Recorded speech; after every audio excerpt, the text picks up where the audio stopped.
Tonight, mother of Slanemon resident Kimberly DeLeo is calling for the nation to come together and raise a collective voice in search for justice for women killed in acts of violence and abuse. I am looking for justice for my daughter, and I will get justice. Former Minister for Agriculture Moses Jamatis is speaking out following the recent announcement that staff of the Fisheries Marketing Corporation will be made redundant effective the 1st of March. And another slithery surprise as a boa constrictor makes its way to Wasco's property. We have the details coming up.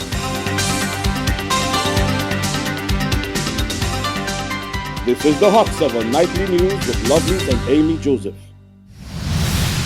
Good evening. It is Wednesday, the 6th of February 2019. Welcome to the Hot 7 Nightly News. I am Lovely St. Amy Joseph. Thank you for joining us.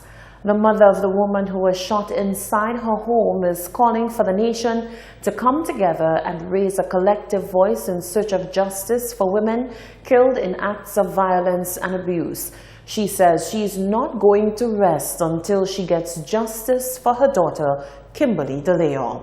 Rochelle Gonzalez reports. Just over 3 months after the killing of 42-year-old Kimberly DeLeo, her mother is calling for St. Lucians to come together to take a collective step towards stamping out violence against women.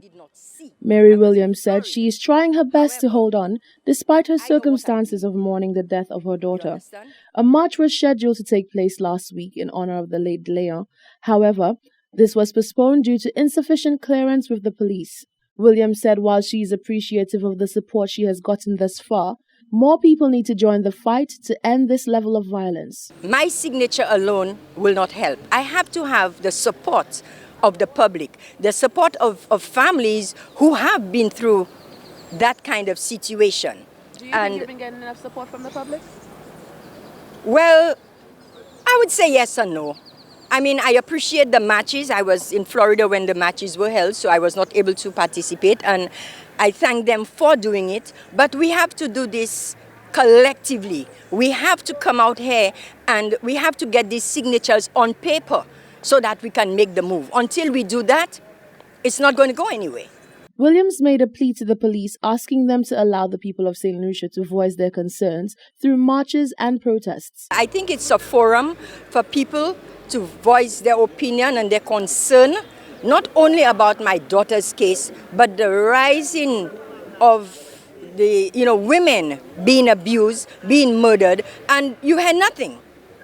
You had nothing. So I would like to see the commissioner find another way around it to try and give we, the parents who are mourning the loss of our children and under these tragic circumstances, that he give us some answers, that they come out and tell us the truth. Stop hiding. Whatever they are hiding, for whatever reason they are hiding, they need to speak the truth. Because I am sick and tired of that kind of attitude, and I am not about to go through that anymore. The grieving mother said she is dissatisfied with the way her daughter's case is being handled by the police.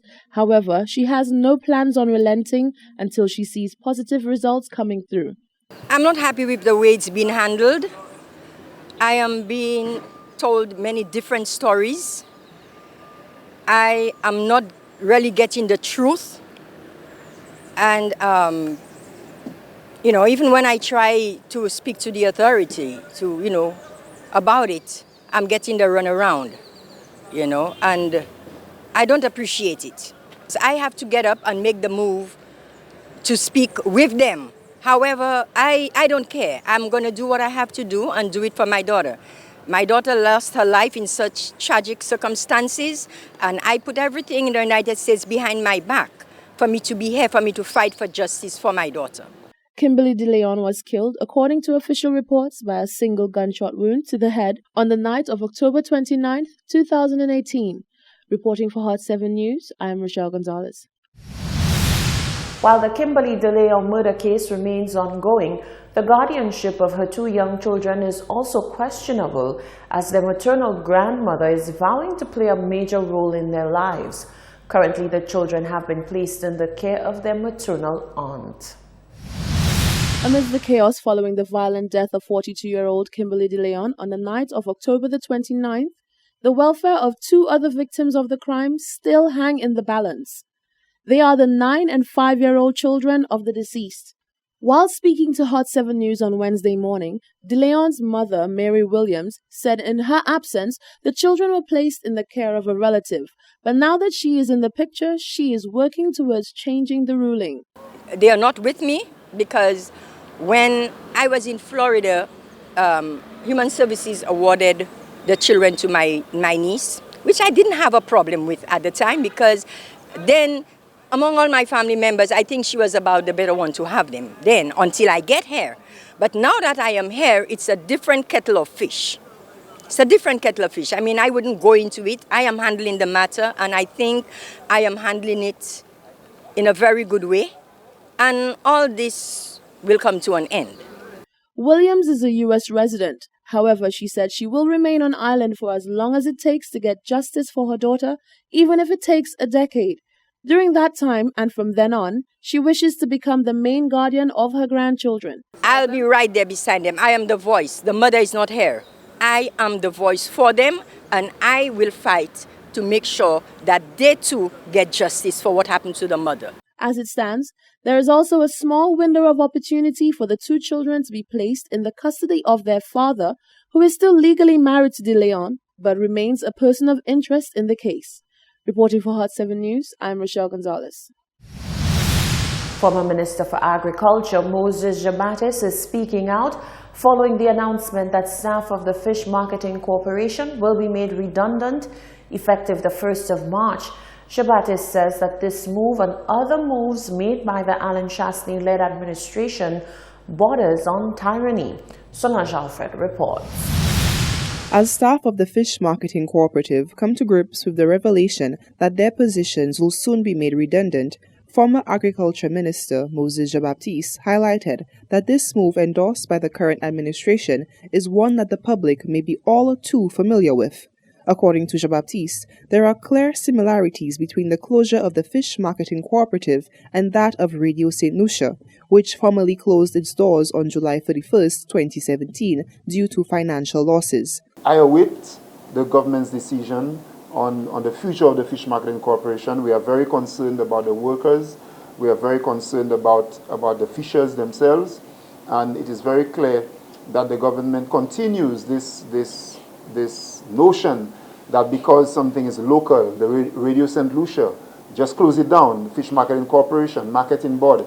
And at the same time, it's the very same government that does not have the same argument for a hotel.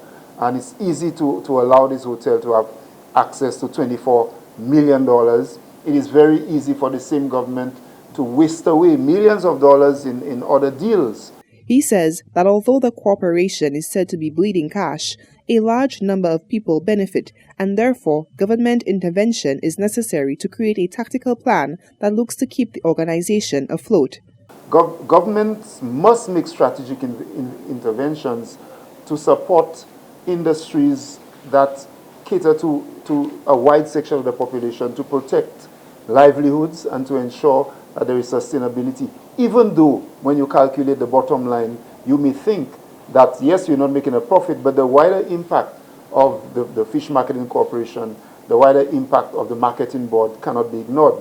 And therefore, some of those entities, you cannot go strictly on whether they are making a profit or not. You do not hear American politicians talking about whether the dairy industry is making a profit or not. It is very important for the government of St. Lucia to realize in this running a country like a business, how can you do without a Radio St. Lucia?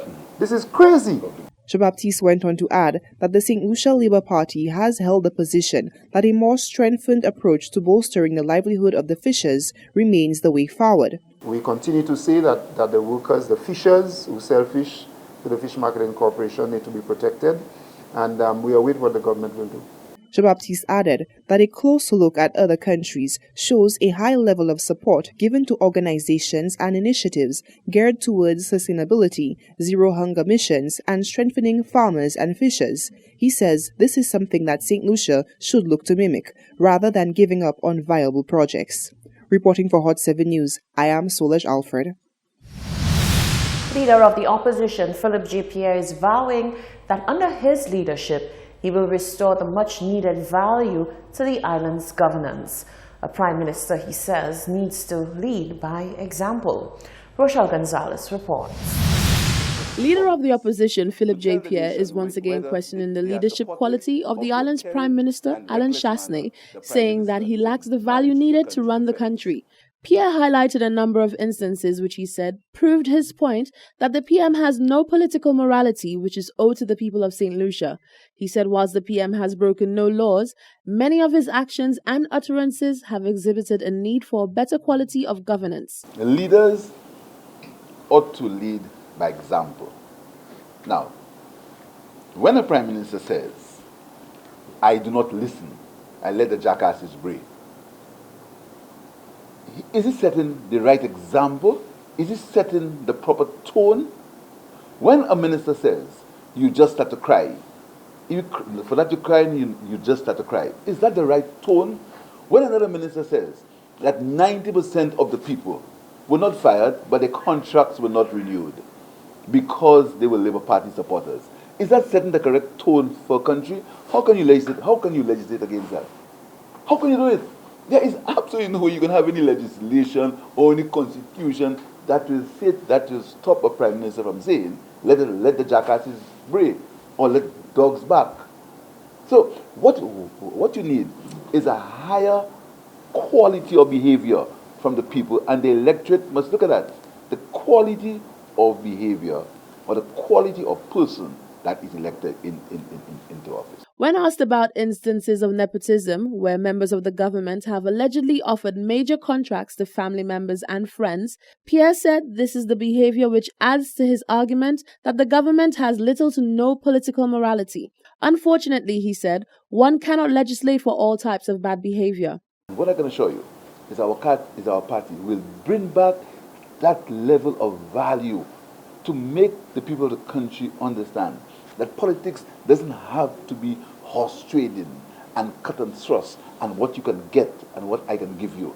It's got to be a situation where we take an inclusive approach, where together we develop a country with as little wrongdoing as possible. Pierre vowed that an SLP administration will restore all the values and the qualities which he mentioned. You must have a certain level of political morality. You know the word I've used, political morality. It can't be a situation where you do whatever it takes. You need to have a higher standard. And that's why I'm coming back to the values and principles of our party. You have to run a country with principles. A country has to be run with values. There's got to be a certain moral fabric under which your country will be governed. Pierre went on to state that his party will always adhere to the laws when in office. Reporting for Hot 7 News, I'm Rochelle Gonzalez. This is the Hot 7 Nightly News. Stay with us. There's much more coming up after this quick break.